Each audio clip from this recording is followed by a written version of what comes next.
Hey there, my name is Jessub Flower. I am a screenwriter, educator, and all-around learning, training, and development nut, and welcome to the My Favorite Teacher podcast.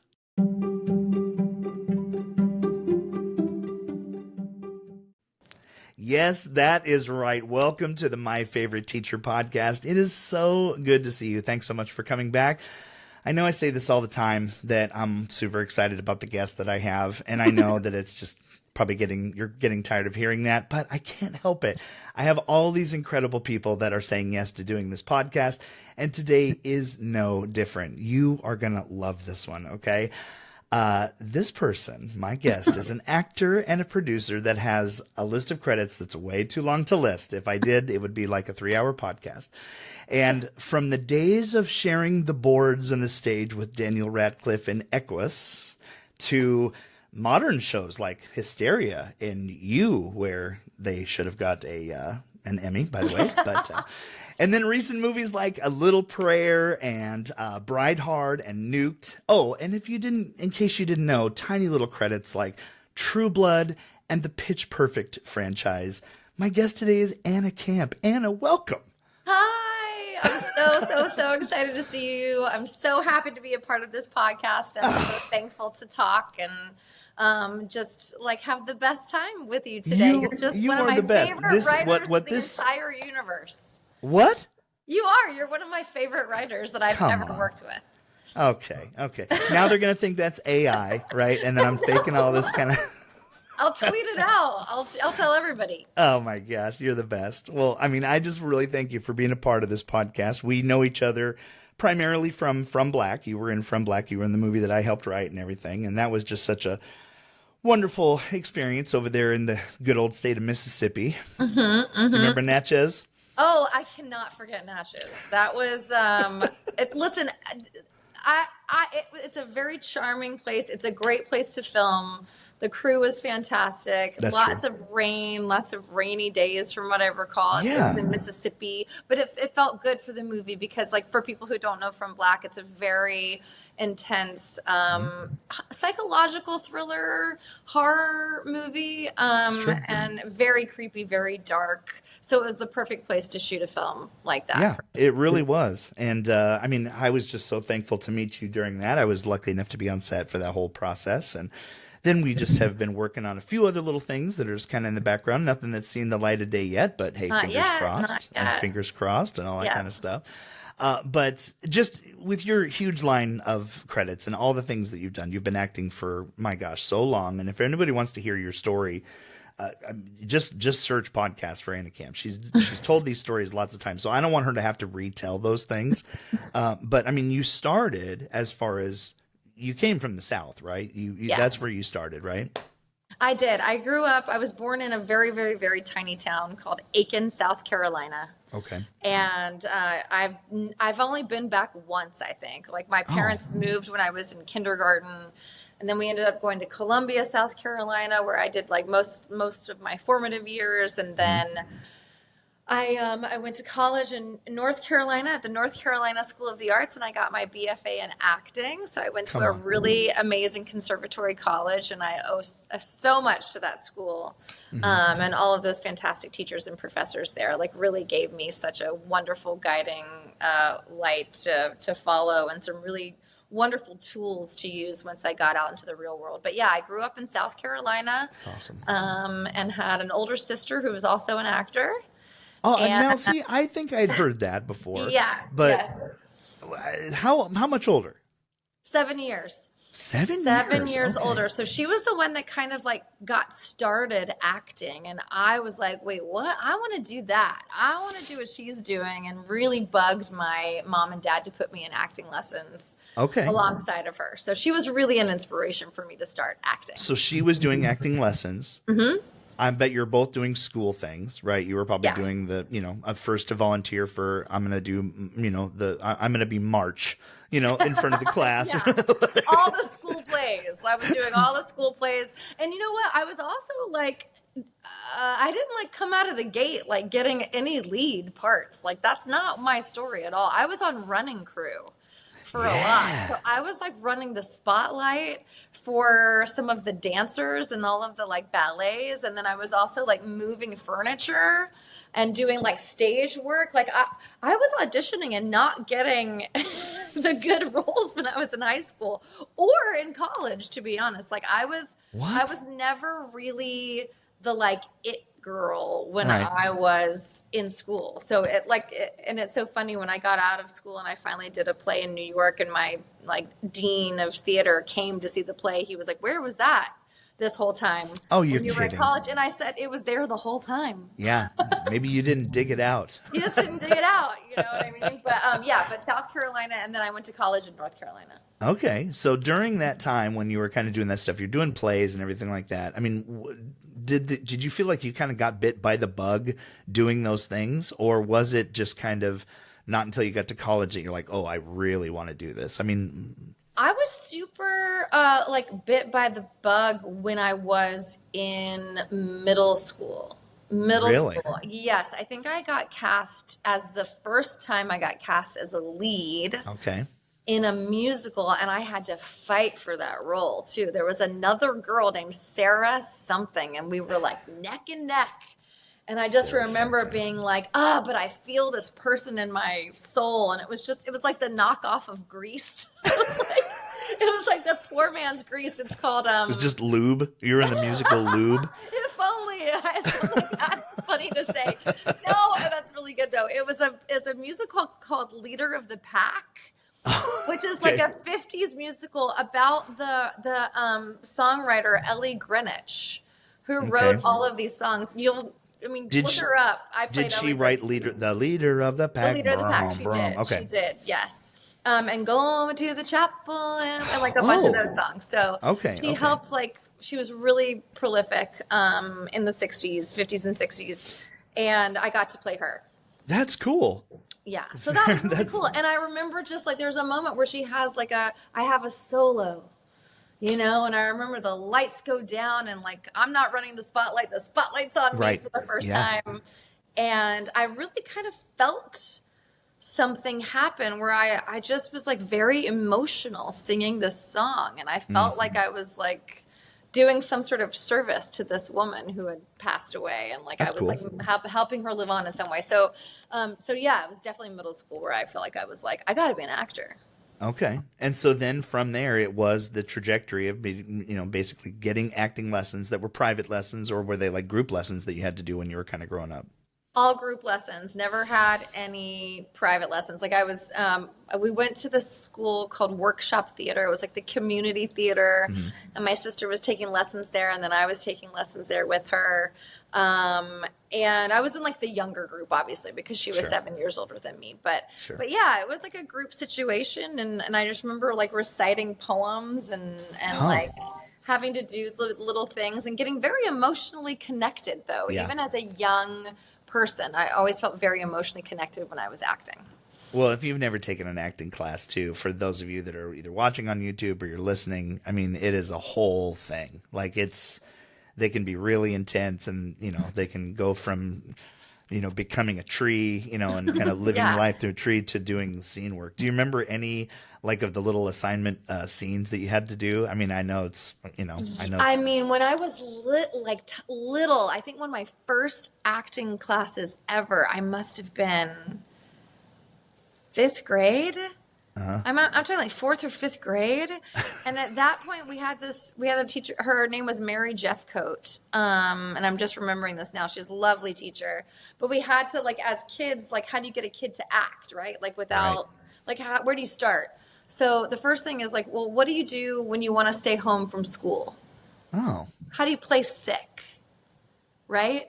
And I remember this specifically where there was a kid, we each had to get up and like pretend that we had to like fake being sick to get out of going to school. And the teacher was our mother. And this little kid pretended to put like dots all over his face because he was like, I have the measles or something. Okay. And she was not liking that. But I started to be like, oh yeah, my throat's closing up, And I was like, really? I was like really going through this like thing.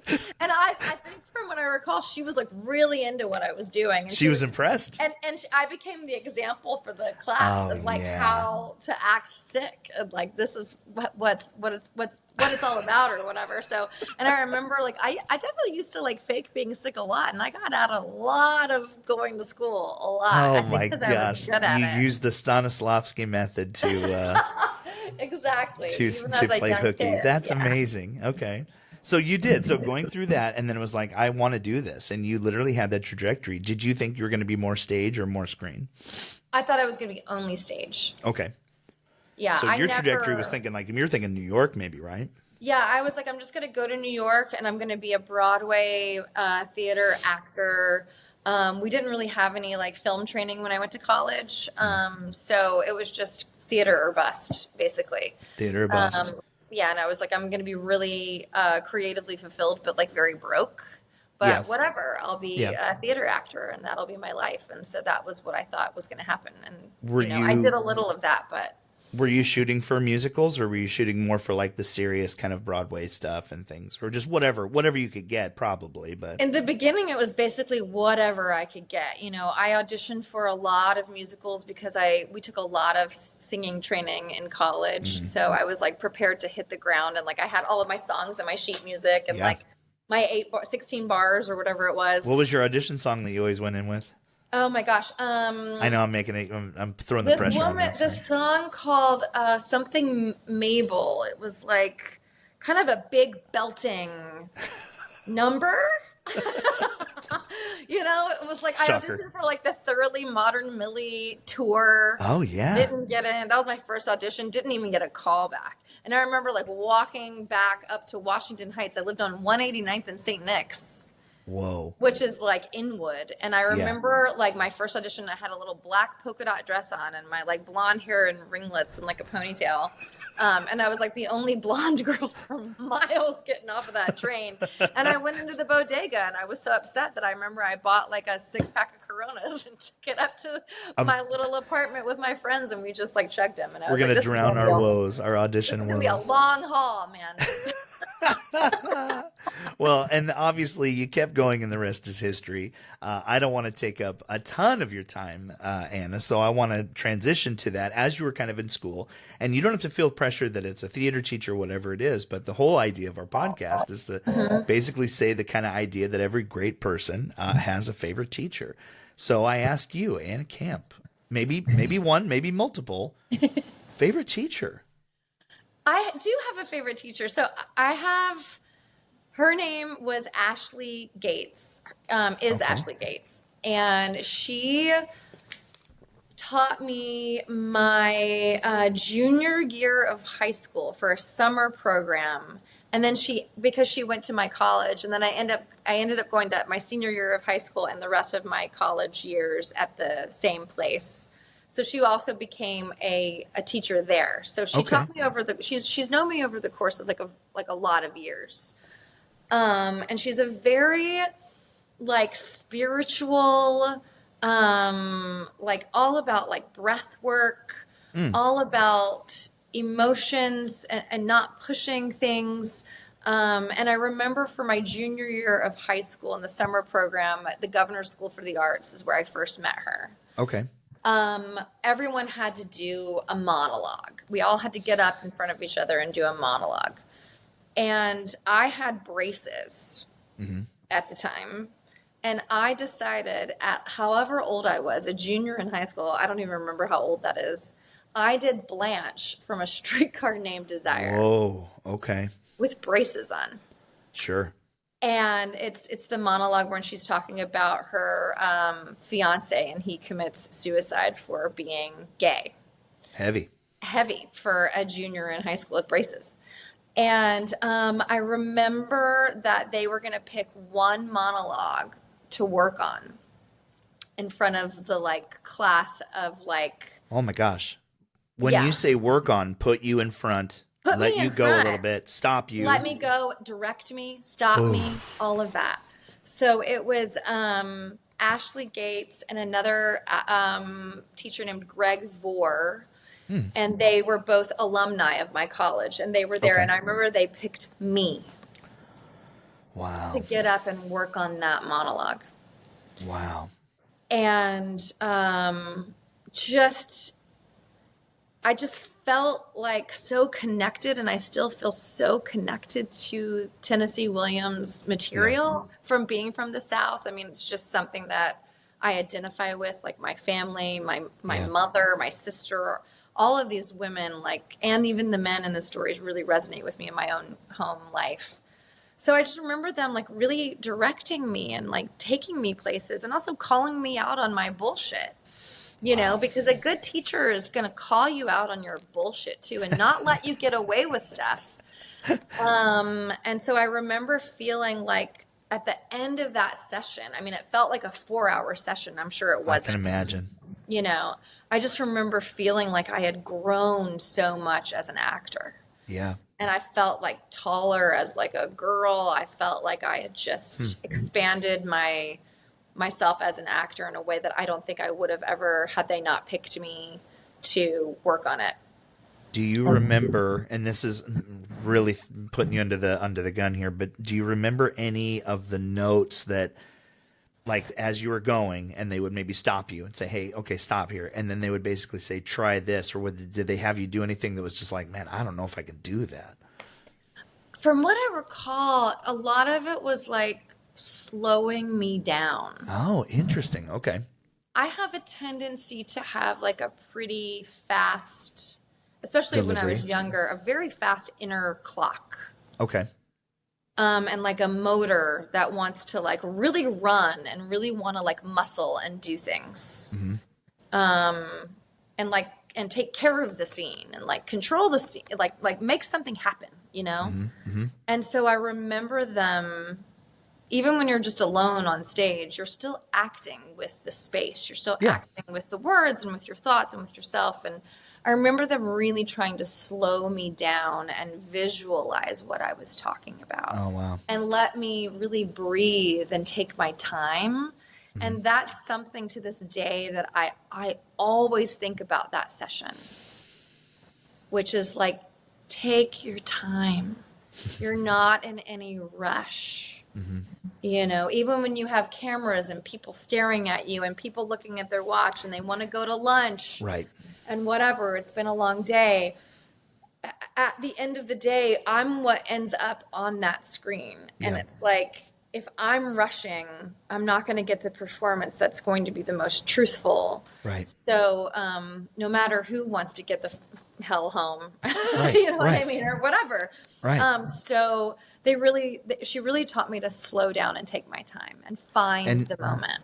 And even just kind of listening to not only, because traditionally too, if you're doing a monologue, generally at that part of the play, you're also probably delivering that monologue to another character that's either in the room or they're about or whatever it is. Of course. So trying to kind of work through that, but at the same time, it sounds like, and I don't want to put words in your mouth, but listening to yourself too.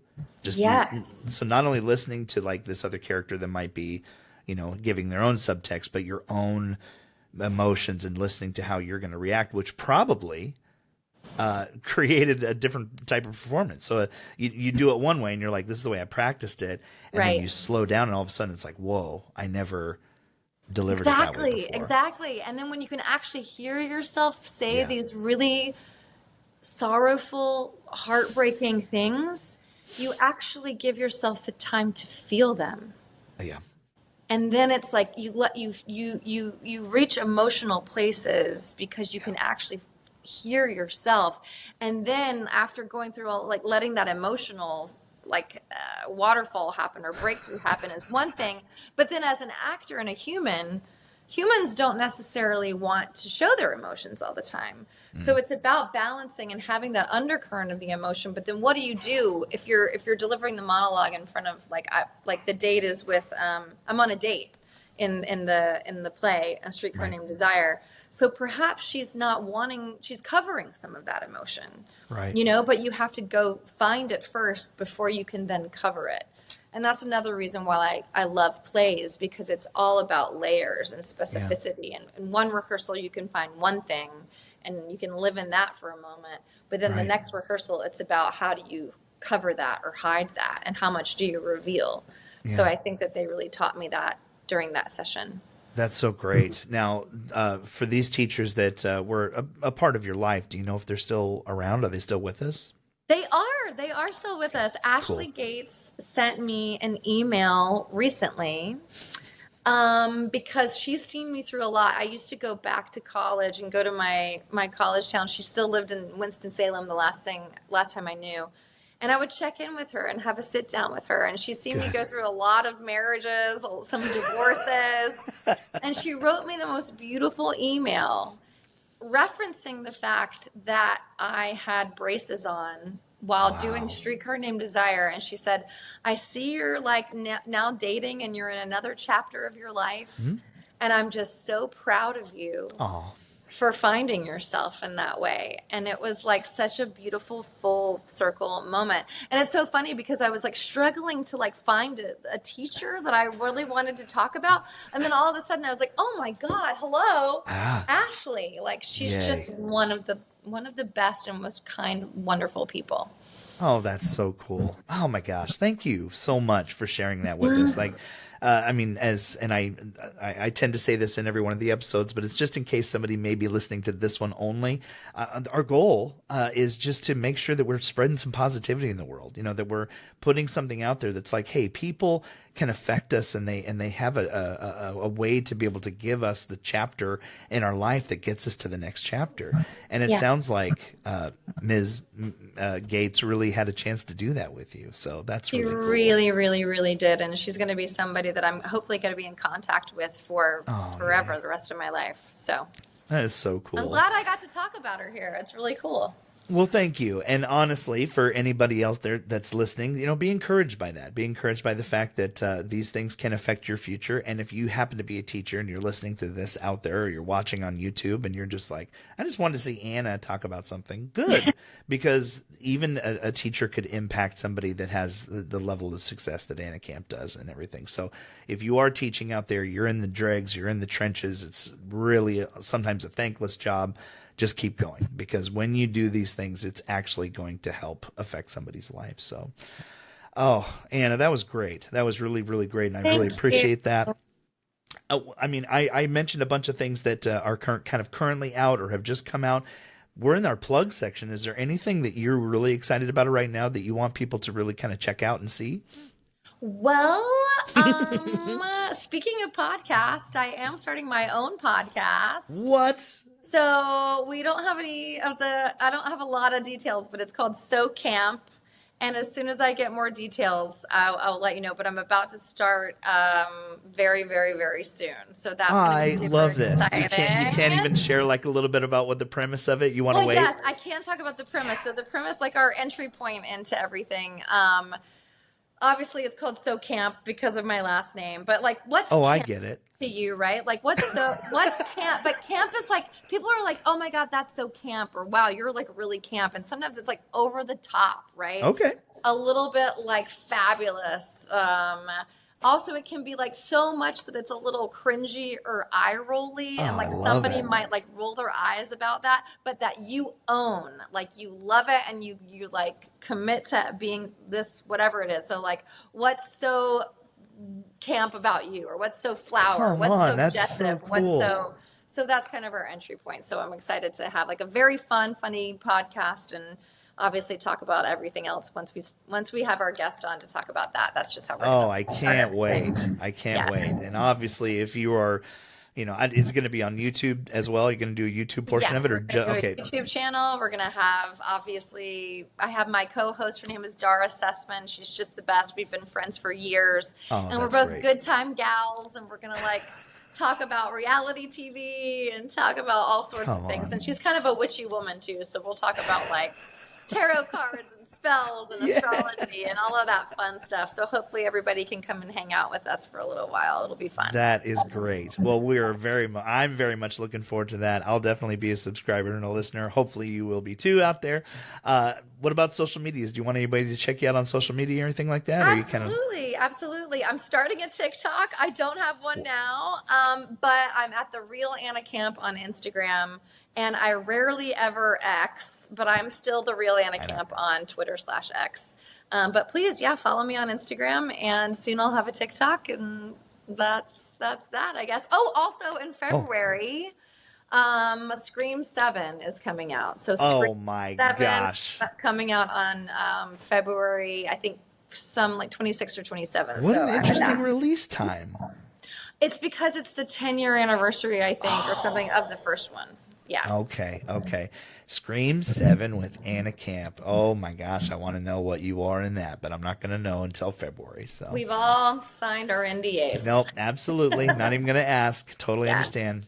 Anna, you're the best. Thank you so much for just being on this. Thank you so much for having me. That was so fun. I really appreciate it, and I hope everybody loved listening to it. So yeah, I think they will for sure. So thanks so much again, everybody out there. Thank you so much for listening to us. Thanks for watching us on YouTube. If you are watching us on YouTube, do all the subscribe stuff. I'm not going to go through all that. And then, of course, if you are listening on Spotify or Apple or any of those things, if you leave a review, it really does help get the word out. Oh, thanks so much to my guest, Anna Camp. Thank you so much for listening, everybody. Be nice to somebody out there. We'll see you next time. Thanks so much for listening again. Bye, everybody.